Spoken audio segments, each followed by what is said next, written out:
माइजा और याजान एक छोटे गांव में रहा करते थे। एक दिन वो कश्ती में बैठकर झील के पार खेलने गए, मगर अचानक तूफान आ गया।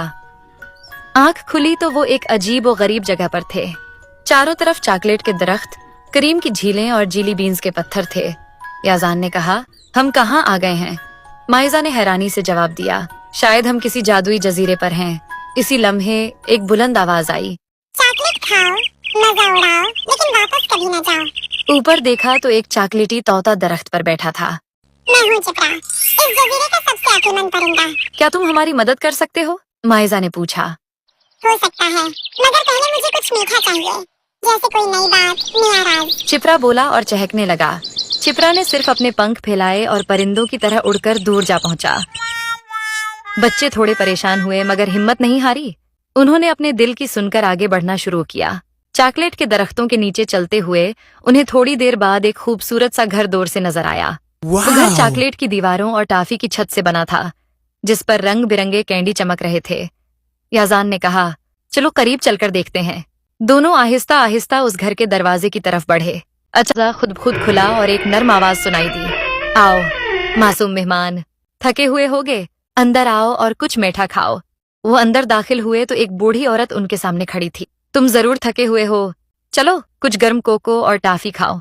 अंदर जाते ही एक छोटा सा पीला मक्खन जैसा जानदार उनसे टकरा गया। ओह बच्चाओ, तुम नए हो क्या? वो बोला, मैं हूँ बोटू, इस घर का सबसे नर्म और सबसे फिसलता हुआ फर्द। याजान हंसा, क्या तुम मक्खन से बने हो? बिल्कुल, मैं यहाँ काफी अरसे से हूँ, बस कभी बाहर नहीं गया। बस मिठाई और नींद, यही जिंदगी है। मगर माइजा को कुछ अजीब लगा। उसने देखा कि दीवार पर कई चॉकलेट मुजस्समे खड़े हैं, सब बच्चों जैसे। बोटू ने जल्दी से पर्दा खींच दिया, वो तो सजावट है, चॉकलेट आर्ट। आओ तुम्हें किचन दिखाऊं। कुछ देर बाद जब बूढ़ी औरत घर से बाहर गई, माइजा ने बोटू से कहा, क्या तुम हमेशा से यहीं रहते हो? कितना मजा आता होगा तुम्हें यहाँ। वो बातें कर ही रहे थे कि माइजा की नजर याजान पर पड़ी, जो चॉकलेट खाए जा रहा था, जैसे वो खुद को रोक ही न पा रहा हो। माइजा ने बोटू से कहा, बोटू ये सब क्या हो रहा है? रोको उसे। याजान भी चॉकलेट के मुजस्समे में बदलता जा रहा था। बोटू ने उदास लहजे में कहा, कि कभी तुम जैसा था, मगर यहाँ फंस गया हूँ। जादूगरनी ने मुझे बहुत सारी मिठाइयाँ खिलाई थीं, और फिर मैं इस मक्खन जैसा बन गया, नर्म, फिसलता हुआ, और कभी अपनी मर्जी नहीं कर पाता। माइजा ने पूछा, तो क्या तुम हमारा साथ दोगे? बोटू ने सर हिलाया, हाँ, मगर पहले हमें जादूगरनी को खत्म करना होगा। वो हर आने वाले बच्चे को अपने घर में कैद कर लेती है और चॉकलेट में बदल देती है। बोटू ने बताया, जादूगरनी अपनी जान एक खास चॉकलेटी गुड़िया में छुपा कर रखती है। अगर हम उसे तबाह कर दें तो उसकी सारी ताकत खत्म हो जाएगी। चिपरा चांक वापस आया और जोर से चहकने लगा, जैसे वो भी उनका साथ देने को तैयार हो रहा हो। रात के अंधेरे में तीनों ने जादूगरनी के कमरे का रुख किया। बोटू ने आहिस्ता आहिस्ता उस चॉकलेटी गुड़िया को अपनी तरफ खींचने की कोशिश की, मगर जादूगरनी जाग गई। तुम लोग मेरी मिठास के खेल को खराब नहीं कर सकते, वो चिल्लाती हुई उनकी तरफ बढ़ी। चिपरा ने अपनी तेज चूंच से गुड़िया को तोड़ दिया, जिससे जादूगरनी बेबस हो गई। बोटू ने अपनी चिकनी जिल्द से फर्श पर फिसलते हुए एक लीवर दबा दिया और पूरे घर में करीम का सैलाब आ गया। जादूगरनी करीम में धंसने लगी और उसके साथ चॉकलेट का जादू भी खत्म होने लगा।